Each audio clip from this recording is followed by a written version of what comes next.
Hello students, आज हम नया चैप्टर स्टार्ट कर रहे हैं theory of supply. Theory of demand और प्राइस इलास्टिसिटी ऑफ डिमांड के बाद कुछ टॉपिक्स मैंने छोड़ दिए हैं। उसका रीज़न है कि थ्योरी ऑफ डिमांड के बाद हम थ्योरी ऑफ सप्लाई को बहुत इजीली रिलेट कर सकते हैं, बिकॉज ये उसका इन्वर्स है। जो भी हमने थ्योरी ऑफ डिमांड में पढ़ा, अभी जो भी चीज़ें हम पढ़ेंगे वो सभी उससे रिलेटेड हैं, और सिर्फ डिफरेंस ये रहेगा कि प्राइस और डिमांड जो है उन दोनों केसेस में रिलेशनशिप इन्वर्स होता है। आज जो हम टॉपिक डिस्कस कर रहे हैं थ्योरी ऑफ सप्लाई का, उस केस में प्राइस का रिलेशन सप्लाई के साथ पॉजिटिवली रिलेटेड होता है। तो इट मींस जो डिग्रीज हमने डिस्कस की, जो शिफ्ट्स या मूवमेंट्स हमने डिस्कस किए, सेम उसी तरह के टॉपिक्स हम थ्योरी ऑफ सप्लाई में पढ़ने वाले हैं। तो इसलिए पहले हम इसे करेंगे, उसके बाद हम रिमेनिंग टॉपिक को डिस्कस करेंगे। तो हमारे जो आज का टॉपिक है उसके अकॉर्डिंग हम कंसेप्ट देखेंगे सप्लाई का, सप्लाई का मीनिंग क्या होता है और किस तरीके का रिलेशनशिप ये शेयर करता है प्राइस के साथ। देन सप्लाई शेड्यूल, जैसे हमने दो तरह के शेड्यूल्स पढ़े हैं, सेम वैसे ही यहाँ पे भी हमारे पास दो शेड्यूल्स होंगे। फर्स्ट होगा इंडिविजुअल सप्लाई शेड्यूल, एक सिंगल प्रोड्यूसर कितनी सप्लाई करता है मार्केट में किसी कॉरस्पॉन्डिंग प्राइस के अगेंस्ट, और सेम कंप्लीट मार्केट में कितना चीज़ों की सप्लाई होती है जब सभी प्रोड्यूसर्स उन चीज़ों को प्रोड्यूस करके मार्केट में पहुंचा देते हैं। तो individual supply schedule and market supply schedule. इसके बाद इन्हीं शेड्यूल्स को हम कर्व पे प्रेजेंट करेंगे और उनके स्लोप्स चेक करेंगे। जैसे हमने डिमांड में डिस्कस किया था ना, स्लोप हमारा कैसा होता है, डाउनवर्ड स्लोपिंग।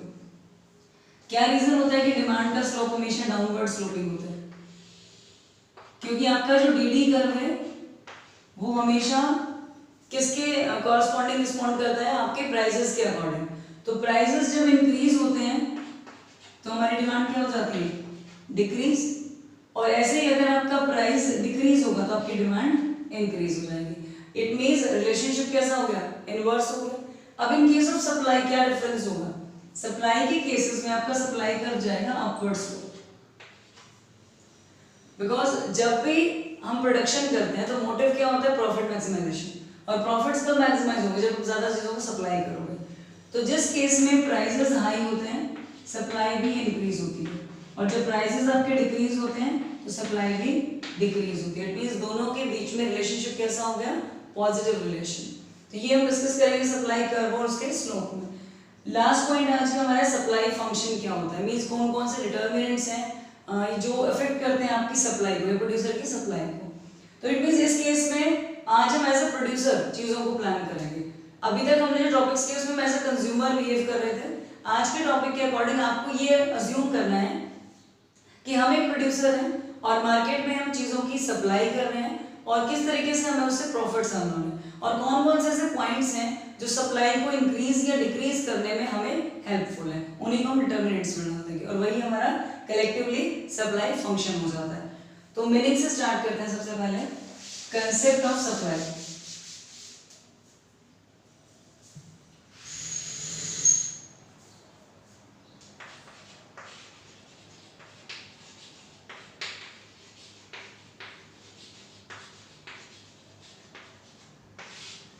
कंसेप्ट ऑफ,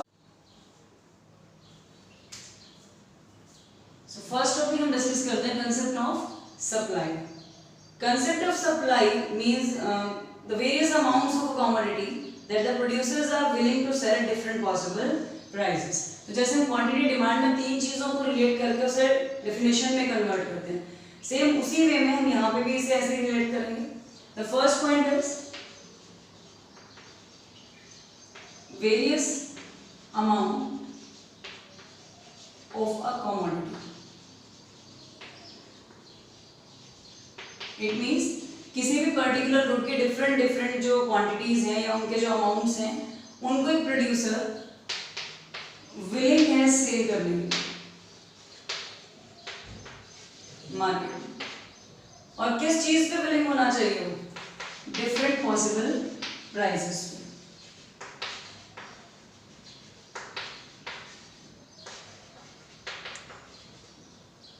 तो इन तीनों को अगर हम ऐड करें तो डेफिनेशन बन जाएगी आपकी, supply of commodity refers to various amounts of commodity that the producers are willing to sell at different possible prices of that commodity at a point of time. At a point of time हम इसलिए use कर रहे हैं because supply आपकी time के according change हो जाती है। जैसे प्राइस पे थोड़ा बहुत इफेक्ट आता है, साथ में ही आपकी सप्लाई भी बदल जाती है।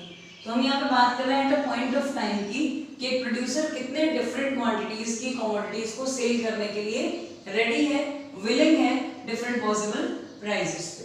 सो इसे आप कलेक्टिवली डेफिनेशन में कन्वर्ट कर सकते हो। अब सप्लाई जो है उसके साथ एक कंसेप्ट ऐड होता है, सप्लाई एंड स्टॉक, जिन्हें हम एक साथ डिस्कस कर सकते हैं। मैं इसको डेफिनेशन में कन्वर्ट करती हूँ। Supply of a commodity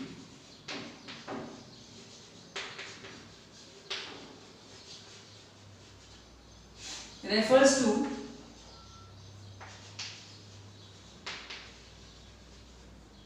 various quantities of a commodity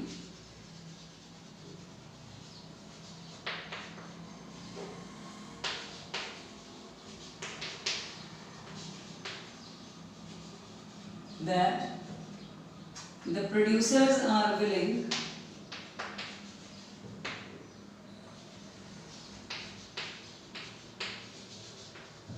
to sell at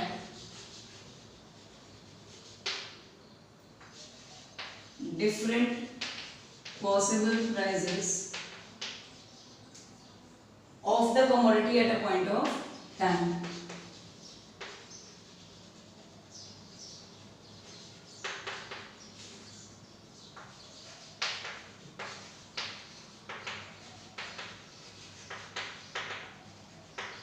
At a point of time. It means किसी भी पर्टिकुलर कमोडिटी की कितनी क्वांटिटीज एक प्रोड्यूसर या सभी प्रोड्यूसर्स मिलके एग्री हैं मार्केट में सेल करने के लिए डिफरेंट पॉसिबल प्राइसेस पे eight a point of time. So in 4 points को हम ऐड कर देंगे तो वो आपका कंसेप्ट हो जाएगा सप्लाई का। Now the next point is supply and stock. Stock का मीनिंग क्या होता है? आप जब भी पॉइंट ऑफ टाइम की बात करते हो तो इसका मतलब ये किससे रिलेट कर रहा है? स्टॉक से।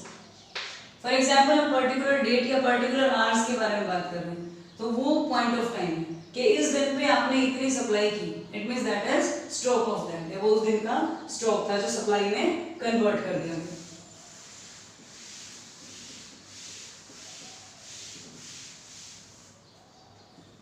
सो अगर हम जनरली देखें, ऑर्डिनरी लैंग्वेज में अगर हम बात करें तो सप्लाई और स्टॉक को हम सेम सेंस में डिस्कस कर सकते हैं। इट मीन्स जनरली हम इनमें बहुत ज़्यादा डिफरेंसेस नहीं देखते। हमें जब इनको कहीं पे भी यूज़ करना है तो आप सप्लाई और स्टॉक दोनों चीज़ों का यूज़ एक सेम सेंस में कर सकते हो। इट मीन्स इनका मीनिंग जो है वो लगभग एक जैसा है। बट एक्चुअली अगर हम बात करते हैं तो स्टॉक का मीनिंग क्या होता है? जो किसी भी प्रोड्यूसर के पास अवेलेबल है एक पॉइंट ऑफ टाइम पे। स्टॉक में आपकी दोनों चीज़ें आ जाती हैं, प्रेजेंट में जो आप सेल कर रहे हो, प्रेजेंट मींस अभी eight a point of time जो आप सेल कर रहे हो, और आप फ्यूचर में उसको सेल करने के लिए रखते हो। तो दोनों का एडिशन किसके इक्वल हो जाएगा आपका? That is stock. But supply की जब हम बात करते हैं तो सप्लाई आपकी रिलेटेड हुई सिर्फ प्रेजेंट से। इट मींस प्रेजेंटली जो मार्केट में रेट प्रिवेल कर रहा है उस पे प्रोड्यूसर कितना देने के लिए एग्री है, दैट इज सप्लाई। तो ये आपका रिलेट करता है प्रेजेंट सेल के साथ। क्लियर? तो ये मेन डिफरेंस होगा। जनरली सप्लाई स्टॉक एक जैसा लगता है बट रियल डिफरेंस यही है सिर्फ इसमें कि जब आप लॉन्ग टर्म में बात कर रहे हो, प्रेजेंट की भी बात करते हो, तो वो आपका स्टॉक का पार्ट है कि हमारे पास 1000 यूनिट्स हैं, 200 प्रेजेंट प्राइसेस पे हम देने को एग्री हैं और 800 हमने स्टॉक में रखा हुआ है फॉर फ्यूचर सेल्स। और सप्लाई क्या हो जाएगी फिर उसमें? जो प्रेजेंट वाला पोर्शन है वो आपका सप्लाई का पार्ट हो जाएगा।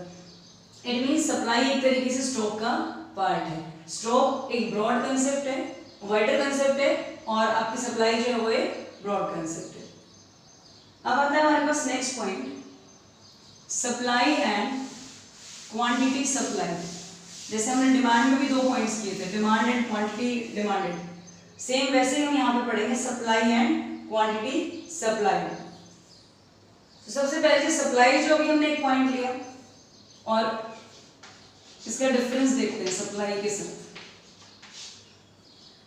सप्लाई जो है वो किसी भी कमोडिटी की डिफरेंट पॉसिबिलिटीज हैं जो हम सेल करने के लिए एग्री हैं डिफरेंट प्राइसेस के साथ। सो सप्लाई और सप्लाई या क्वांटिटी सप्लाइड में क्या डिफरेंस होगा। सो नेक्स्ट टॉपिक में हम देखते हैं सप्लाई और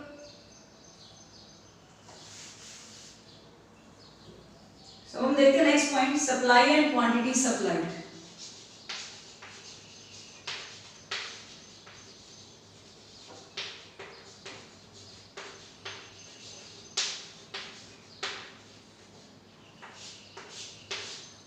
सप्लाई एंड क्वांटिटी सप्लाइड।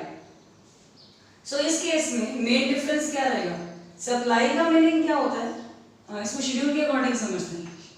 किसी भी चीज के प्राइसेस और उसकी सप्लाई पॉजिटिवली रिलेटेड होते हैं, क्योंकि प्रोड्यूसर हमेशा प्रॉफिट्स के लिए काम करता है। प्रॉफिट कब होगा जब प्राइस ज्यादा होगी, इट मींस ज्यादा प्राइसेस पे वो ज्यादा सप्लाई करेगा, और प्राइसेस कम हो जाएंगे तो सप्लाई को कम कर देगा।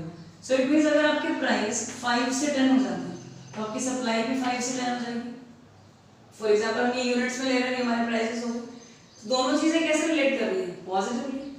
तो डिफरेंट पॉसिबल प्राइसेस पे डिफरेंट क्वांटिटीज जो प्रोड्यूसर्स रेडी हैं सेल करने के लिए, कलेक्टिवली ये चीज क्या होती है, this is called as supply. अब क्वांटिटी सप्लाइड क्या होती है, किसी एक स्पेसिफिक प्राइस के अगेंस्ट। फॉर एग्जाम्पल 10 रुपीज अगर प्राइस है तो 10 की सप्लाई देने के लिए वो एग्री, तो ये क्या हो गया, स्पेसिफिक प्राइस। और इसके रिगार्डिंग ये आपकी होगी specific quantity.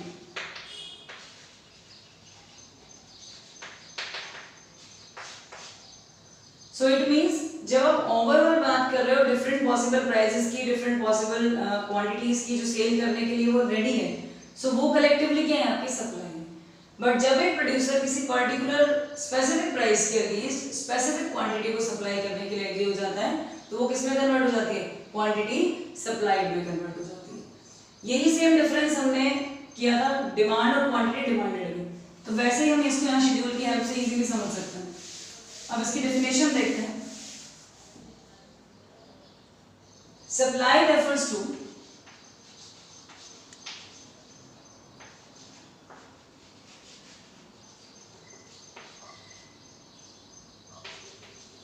various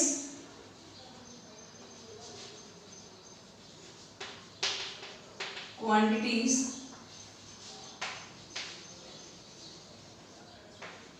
of a commodity, जो भी डिफरेंट कमोडिटीज की क्वांटिटीज को सेल करने के लिए रेडी है। यहाँ पे हम कंज्यूमर की बात नहीं कर रहे हैं, तो यहाँ पे कौन सेल कर रहा है उन चीजों को, producer.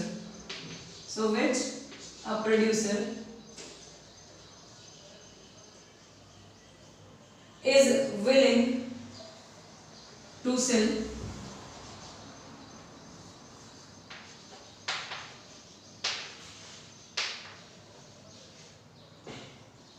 which a producer is willing to sell at different possible prices। It means किसी भी कमोडिटी के डिफरेंट पॉसिबल प्राइसेस जो eight a point of time पे मार्केट में हैं,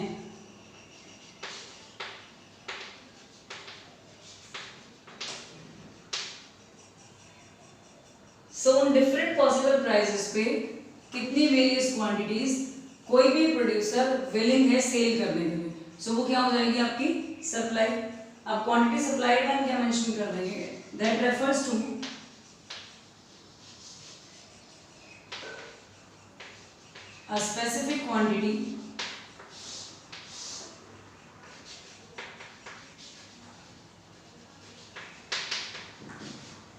a specific quantity which a producer is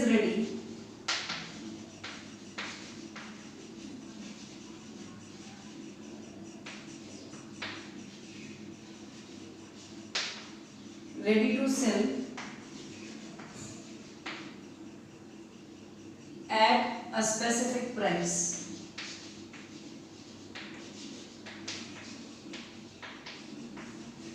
of A commodity.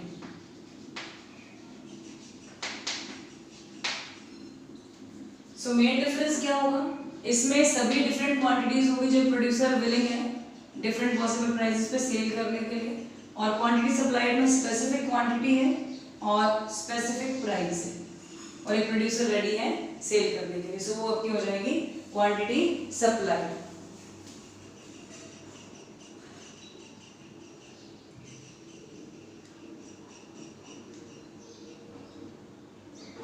अब आता है हमारे पास नेक्स्ट पॉइंट, सप्लाई शेड्यूल।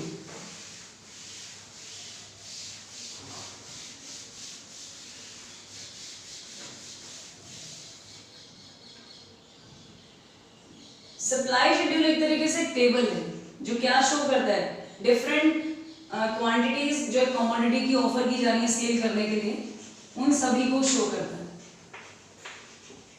दो तरह के सप्लाई शेड्यूल है सेम क्वांटिटीज में, जैसे हम पॉइंट पढ़े थे डिमांड के, वैसे सप्लाई भी दो तरह से होती है। एक जो एक सिंगल प्रोड्यूसर करता है, इंडिविजुअल सप्लाई शेड्यूल जिसको हम बोल देंगे, और एक जो पूरी मार्केट के सभी प्रोड्यूसर्स करते हैं, मार्केट सप्लाई शेड्यूल। तो दो तरह की चीजें हो गई, डिफरेंट पॉसिबल प्राइसेस पे जो एक प्रोड्यूसर ऑफर कर रहा है सेल करने के लिए, वो आपका सप्लाई शेड्यूल है। और जब इन्हीं चीजों को हम एक टेबल में प्रेजेंट करते हैं तो उसे हम सप्लाई शेड्यूल बोलते हैं, डिफरेंट सप्लाईज को। सो इसे आप टेबल भी बोल सकते हो। दोनों के बीच में रिलेशनशिप कैसा है, पॉजिटिव है। पहले हम पढ़ते हैं इंडिविजुअल के बारे में।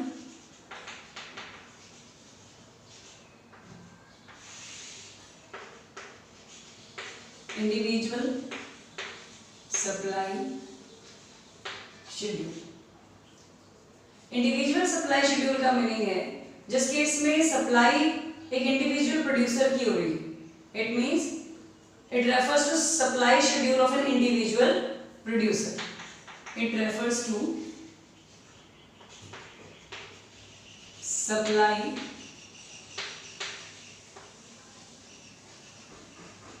Schedule of an individual producer. कि मार्केट में किस टाइम पे कोई भी एक सिंगल प्रोड्यूसर कितनी चीजों की क्वांटिटी सप्लाई करने के लिए रेडी है, that is individual supply schedule. Relationship positive होगा ऑब्वियसली, बिकॉज जैसे ही आपके रेट्स बढ़ेंगे प्रोड्यूसर भी सप्लाई को इंक्रीज करता जाएगा। तो हम इसका एक टेबल बनाते हैं। शेड्यूल में वही दो चीजें होंगी आपकी, पी एक्स, एक्स हम अज्यूम करते हैं अपनी गुड है, तो पी एक्स क्या हो जाएगा, प्राइस ऑफ गुड एक्स। अब सेकंड कॉलम किस चीज का बनाएंगे, quantities which are sold at the given prices.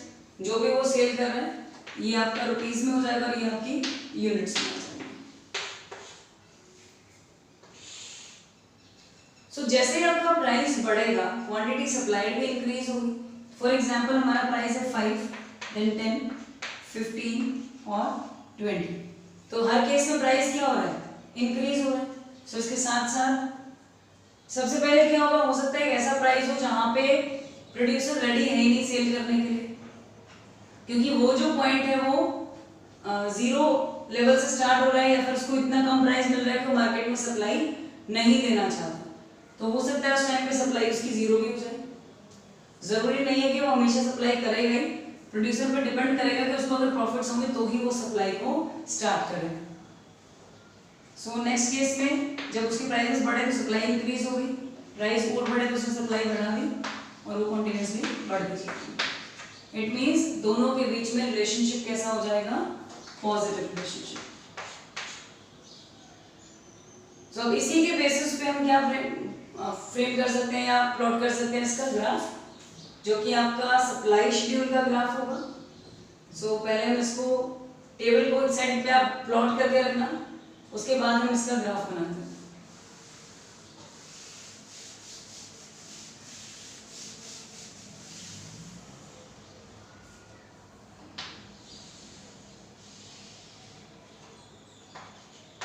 ये हो गया ओ वाई एक्सिस और ये हो गया हमारा ओ एक्स एक्सिस। वही दो टर्म्स हम शो करेंगे, यहाँ पे हम दिखा देते हैं अपना पी एक्स और ये हो गया हमारा क्यूब्स क्वांटिटीज। अभी जो हमने क्वांटिटीज ली उसमें हाईएस्ट आपकी क्या थी 30, तो हम इक्वल डिस्टेंस रखते हुए इसको कंटिन्यू करते हैं 10, 15, 20, 25 एंड 30 और प्राइजेस हमारे हैं अप टू 20। सो 5, 10, 15, 20। अब सबसे पहला पॉइंट हमने क्या देखा, जिस केस में प्राइजेस 5 हैं तो क्वांटिटी आपकी क्या है 0 है, तो price 5 quantity 0, it means first point हमारा ये हो जाएगा। अब जैसे ही आपका प्राइस हुआ 10 तो क्वांटिटी भी आपकी हो गई 10, तो सेकंड पॉइंट हो गया। हमारा प्राइस हो गया 15 और क्वांटिटी हो गई 20, ये हो गया हमारा नेक्स्ट पॉइंट। नेक्स्ट हो गया प्राइस आ गया हमारे पास 20 और क्वांटिटीज आ गई 30, ये हो गया नेक्स्ट पॉइंट। अब इन सारी टर्म्स को ज्वाइन करो, ये आ जाएगा हमारे पास सप्लाई कर्व। जरूरी नहीं है कि आप सप्लाई कर्व को हमेशा 0 पॉइंट से स्टार्ट करो, बट इससे आपको आइडिया लगेगा कि सप्लाई 0 भी होती है। बिकॉज जैसे ही प्राइसेस बहुत कम होंगे, प्रोड्यूसर को नहीं लगता है कि उसको प्रॉफिट्स हैं, तो उस केस में वो मार्केट में कुछ भी सप्लाई करने के लिए रेडी नहीं होगा। तो वो केस कौन सा होगा, जब मिनिमम प्राइस की सप्लाई 0 हो जाएगी। सो जरूरी नहीं है कि आप 0 से स्टार्ट करें, आप इसे विदाउट 0 भी कंटिन्यू कर सकते हैं मिनिमम लेवल से। सो इस तरीके से सप्लाई कर्व हो गया। सप्लाई कर्व का कैसा स्लोप है, ये अपवर्ड स्लोपिंग है, जो प्राइस के साथ अपने पॉजिटिव रिलेशनशिप को शो करता है। क्लियर?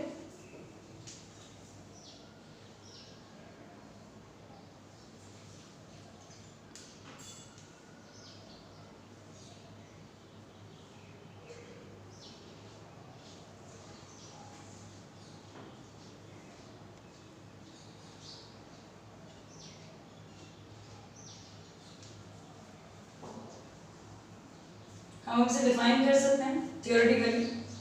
ये हमारा इंडिविजुअल सप्लाई कर्व हो गया। इससे पहले जो हमने प्रिपेयर किया वो हमारा इंडिविजुअल सप्लाई शेड्यूल था। Individual supply curve, clear? Upward sloping होगा पॉजिटिव रिलेशनशिप की वजह से। इन दोनों की डेफिनेशन भी हम मेंशन करेंगे। सप्लाई शेड्यूल हमने लिख लिया था। सप्लाई कर्व में सिर्फ क्या डिफरेंस आ जाएगा, सप्लाई कर्व और individual supply curve is the diagrammatic presentation of the individual supply schedule. वो सिर्फ क्या है, उसकी डायग्रामेटिक प्रेजेंटेशन है, जहां पे आप उसे ग्राफ के थ्रू प्लॉट करके डिफाइन करते हो। क्लियर? अब आता है हमारे पास next point, that is market supply schedule.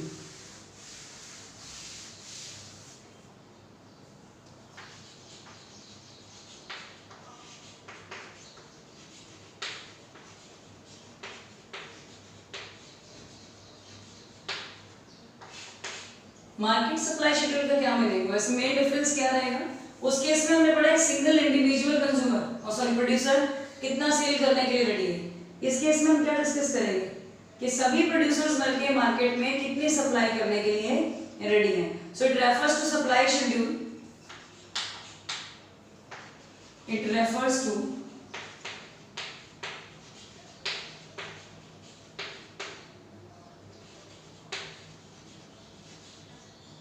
supply schedules of all the firms। यहां पे आप फर्म्स भी ले सकते हो, प्रोड्यूसर्स भी ले सकते हो, दोनों करेक्ट हैं, फर्म्स और producer in the market producing a particular commodity।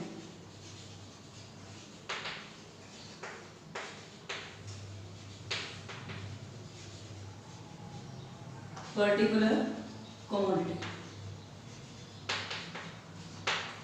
So main difference क्या हुआ, इसमें हम सभी फर्म्स की बात कर रहे हैं जो एक पर्टिकुलर कमोडिटी को प्रोड्यूस करते हैं, पूरे मार्केट में उसकी सप्लाई करते हैं। सो सभी फर्म्स ने, सभी प्रोड्यूसर्स ने मिलकर जो भी चीजें सप्लाई की कलेक्टिवली या उनका कॉम्बिनेशन किसके इक्वल हो जाएगा, मार्केट सप्लाई शेड्यूल के इक्वल हो जाएगा। अब मार्केट सप्लाई शेड्यूल कैसे फ्रेम होगा, जैसे आपने अभी सिंपल इंडिविजुअल सप्लाई शेड्यूल बनाया, सेम वैसे मार्केट सप्लाई शेड्यूल बनाएंगे।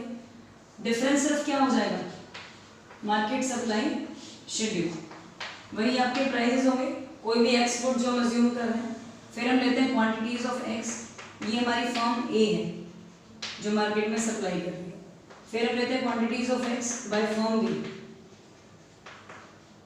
कि कोई फर्म बी कितना प्रोड्यूस करके मार्केट में प्रोवाइड कर रही है। और लास्ट में हम लेते हैं मार्केट सप्लाई, इसमें फर्म ए प्लस बी दोनों की सप्लाई होगी। अब वही पॉजिटिव रिलेशनशिप होगा, 5, 10, 15, 20 हमारे जो प्राइसेस हैं, ये आप कुछ भी अज्यूम कर सकते हैं, जरूरी नहीं कि हम प्राइसेस इसी तरीके से मेंशन करें। अब सप्लाई जरूरी नहीं है हर प्रोड्यूसर सेम लेवल की करे, जैसे कंज्यूमर्स हर रेट पे अलग अलग डिमांड करते हैं एक ही सेम कमोडिटी के लिए, सेम वैसे ही हर प्रोड्यूसर सप्लाई भी अलग अलग करता है। हो सकता है कोई प्रोड्यूसर ज्यादा कॉस्टली इनपुट्स को परचेज कर रहा है तो उसके लिए मिनिमम लेवल अलग रहेगा प्राइस का, इसको सप्लाई करेगा। और कुछ प्रोड्यूसर्स हो सकता है कम लेवल पे इनपुट्स को परचेज कर पा रहे हैं तो उनके लिए हो सकता है कम प्राइस पे भी वो ज्यादा सप्लाई करने के लिए रेडी हो जाए। तो इट मींस सभी फर्म्स की सप्लाई का लेवल सेम नहीं होगा, जैसे प्रोड्यूसर्स की डिमांड का अलग अलग होता है, सेम वैसे यहाँ पे भी ये डिफरेंट रहेगा। ये हो गया 0, 10, 20, 30। हो सकता है इस केस में अगर ये 10 से स्टार्ट हो रहा है 0 के बाद तो वहां पे वो और कम से हो जाए, तो इसे हम ले लेते हैं 0, 5, 10 और 15, क्योंकि ये अलग अलग प्रोड्यूसर्स का अपना अपना अलग डिफरेंट वे होता है कि वो कितनी कॉस्ट पे चीजें रेडी कर रहा है, वैसे वो सेल करने के लिए एग्री होगा। अब अगर हम कलेक्टिव मार्केट सप्लाई की बात करते हैं तो उन दोनों को क्या कर देंगे, ऐड कर देंगे। सो फर्स्ट हमारी सप्लाई 0 रहेगी, जो प्राइस क्या है हमारा 5 है। जब प्राइस इंक्रीज हो जाएगा तो सप्लाई भी दोनों की बढ़ के कितनी होगी 15 होगी, फिर दोनों की सप्लाई ऐड होगी 30, लास्ट इज 45। अब हम मार्केट सप्लाई को प्राइस के साथ अपने कर्व की हेल्प से प्रेजेंट करेंगे, वो हो जाएगा हमारा market supply curve. So market schedule की डेफिनेशन हमने देखी, कर्व में क्या डिफरेंस होगा, the diagrammatic presentation of market demand market supply schedule is known as market supply curve।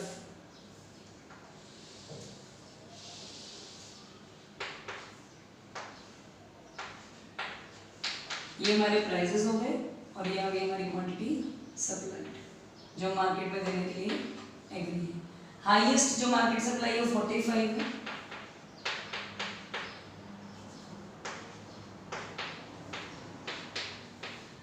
And 50। Highest prices हमारे 20 हैं,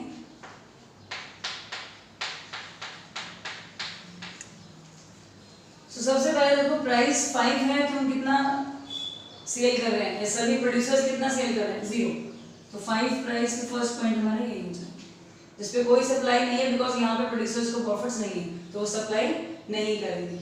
प्राइस इंक्रीज हुआ 10 तो मार्केट की सप्लाई बढ़ गई 15, प्राइस 10 सप्लाई हो गई आपकी 15, फिर हमारा प्राइस हो गया 15 तो सप्लाई हो गई 30। नेक्स्ट आपका प्राइस हो गया 20 और सप्लाई होगी 45।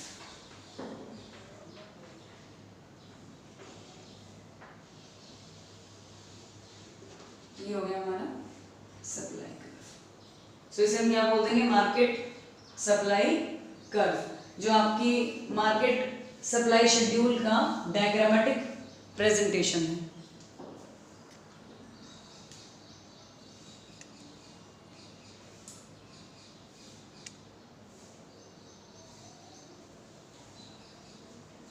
अब आते हैं नेक्स्ट पॉइंट पे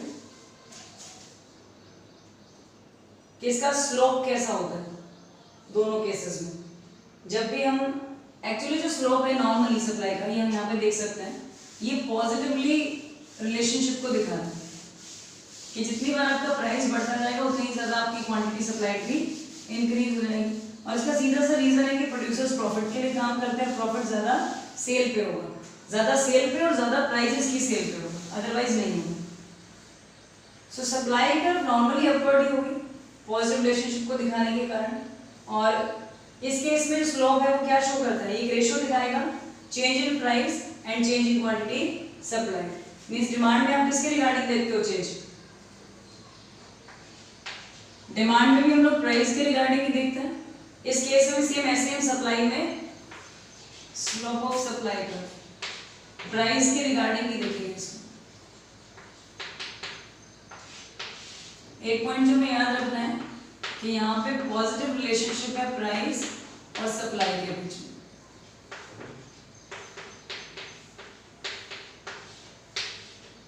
और जब भी पॉजिटिव रिलेशनशिप होगा तो आपका कर्व का स्लोप कैसा रहेगा? अपवर्ड स्लोप रहेगा। और यही रीजन है कि हमारा एसएस कर्व हमेशा अपवर्ड स्लोपिंग होता है। अब हम इसका कर्व प्लॉट करते हैं।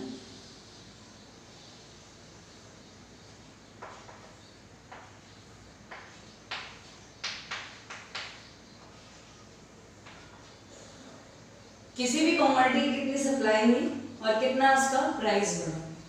सो इट मींस हम एक जनरली एक स्लोप ड्रॉ कर लेते हैं यहाँ पे। ये आपका सप्लाई कर्व है। अब ये जो चेंजेस हैं इनको हम शो कैसे करेंगे? पहले चेंज किस चीज में आता है? प्राइस में। इसमें चेंज आने के बाद आपकी सप्लाई बदल जाती है। इट मींस फॉर्मूला में हम क्या मेंशन कर सकते हैं? Delta P upon delta S. Supply का चेंज किसका रिस्पॉन्स है? प्राइस के चेंज का रिस्पॉन्स है। अगर प्राइसेस चेंज नहीं होते तो सप्लाई पे कोई इफेक्ट नहीं होता, बट प्राइसेस चेंज होंगे तो सप्लाई डायरेक्टली इफेक्ट हो जाएगी। सो इस केस में जो सप्लाई आपकी चेंज हो रही है वो क्यों चेंज हो रही है? क्योंकि आपके प्राइसेस क्या हो रहे हैं? इंक्रीज हो रहे हैं। अब ये आपका प्राइस इंक्रीज हो, इस लेवल से प्राइस इस लेवल पे आ गया तो ये इंक्रीज हो गया प्राइस। अब इतना प्राइस इंक्रीज होगा तो इसके साथ ही आपकी क्वांटिटी जो है उस पे भी इफेक्ट करेगा। आप इतना ज्यादा सप्लाई करोगे। पहले हम इस पॉइंट पे सप्लाई कर रहे थे, अब हम इस पॉइंट पे सप्लाई कर रहे हैं, क्योंकि पहले आपका प्राइस यहाँ था, अब प्राइस बढ़ के आपका यहाँ आ चुका है, तो सप्लाई भी क्या हो जाएगी आपकी? इंक्रीज हो जाएगी। तो इसे हम क्या मेंशन करेंगे? Delta S. तो आपका स्लोप क्या शो कर रहा है कि इस केस में जो आपका पॉइंट्स हैं, फॉर एग्जांपल इसे हम ए बी और सी ले लेते हैं, तो चेंज पहले किस में आएगा? A B upon B C. It means जितना आपका प्राइस बदल जाएगा उसके रिस्पॉन्स में उतनी यहाँ पे क्वांटिटी सप्लाइड भी बदल जाएगी। तो यहाँ पे जो रेशियो है पी और एस का, प्राइस और सप्लाई का, वो कांस्टेंट रहेगा हर एक पॉइंट पे। एक ही लेवल का चेंज, मतलब प्रोड्यूसर्स हमेशा ये मान के चलते हैं कि जितनी मार्केट में डिमांड क्रिएट होगी हम उतना ही सप्लाई करते जाएंगे। एग्जैक्टली ऐसा होता भी है, बिकॉज हम कीन्स की थ्योरी पे चलते हैं और कीन्स के अकॉर्डिंग प्रोडक्शन इसलिए कम होता है क्योंकि डिमांड नहीं है। इसलिए कम नहीं होता क्योंकि मशीनरीज नहीं है या प्लांट की कमी है। इट मींस इनपुट्स अवेलेबल है, आप कम प्रोड्यूस क्यों कर रहे हो? बिकॉज उस केस में आपके पास डिमांड नहीं है। तो जैसे ही डिमांड इंक्रीज होगी आपकी सप्लाई भी क्या हो जाएगी? इंक्रीज हो जाएगी। तो इसीलिए हमेशा वो क्या लेके चलेगा उसको? कांस्टेंट, कि अगर 10 की डिमांड है तो 10 की ही सप्लाई हो जाएगी, 20 की डिमांड है तो 20 की सप्लाई हो जाएगी। तो चेंज हमेशा क्या रहेगा? कांस्टेंट रहेगा, सेम रहेगा। यही रीजन है कि ये स्लोप हमेशा क्या रहता है? अपवर्ड और स्ट्रेट लाइन स्लोप रहता है। क्लियर?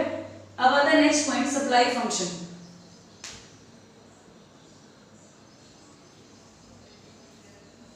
सप्लाई फंक्शन का एक ओवरव्यू हम देख लेते हैं कि कौन कौन से पॉइंट्स इसमें आए हुए हैं।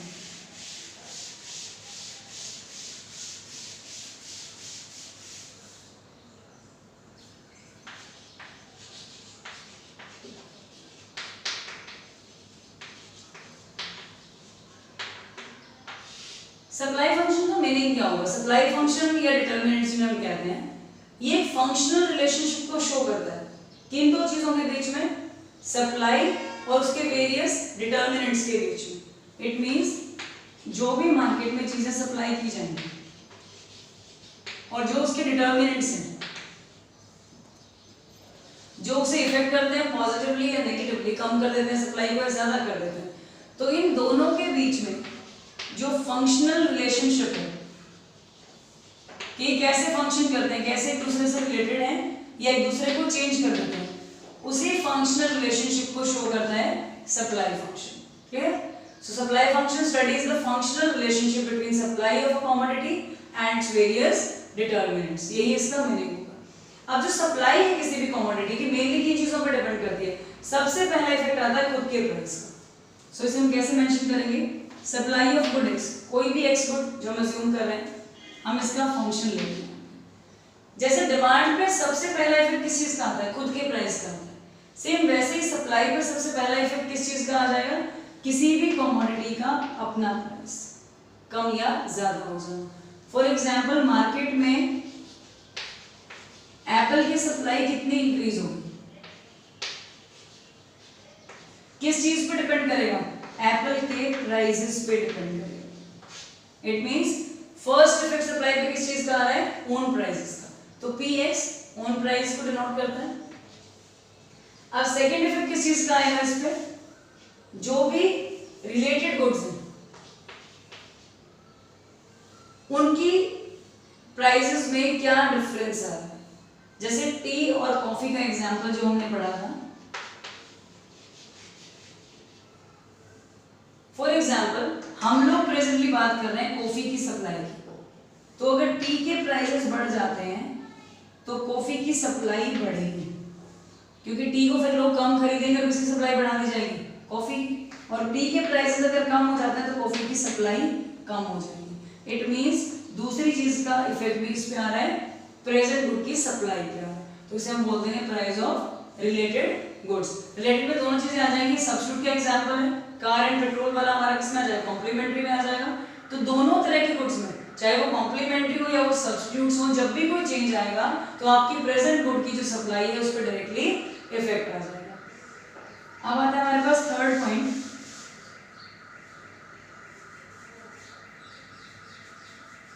Number of firms. It means market में कितनी फर्म्स हैं जो किसी पर्टिकुलर गुड की सप्लाई कर रही हैं। अगर नंबर ऑफ फर्म्स ज्यादा हैं तो ऑटोमेटिकली सप्लाई भी ज्यादा होगी, और नंबर ऑफ फर्म्स कम है तो सप्लाई भी कम हो जाएगी। It means supply number of firms के साथ भी चेंज हो जाती है। Next thing is goal of the firm.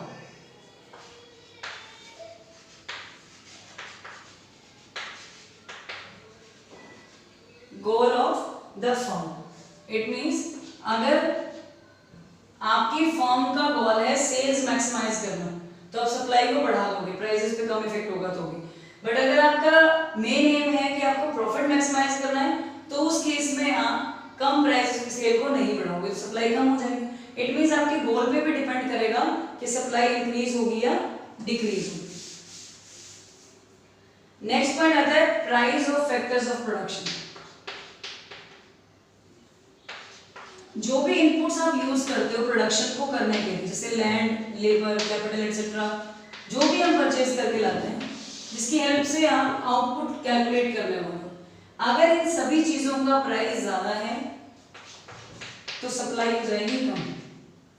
अगर ये इनपुट्स आपको कम रेट्स पे अवेलेबल हो जाते हैं, मींस प्राइस कम है, तो सप्लाई हो जाएगी ज्यादा।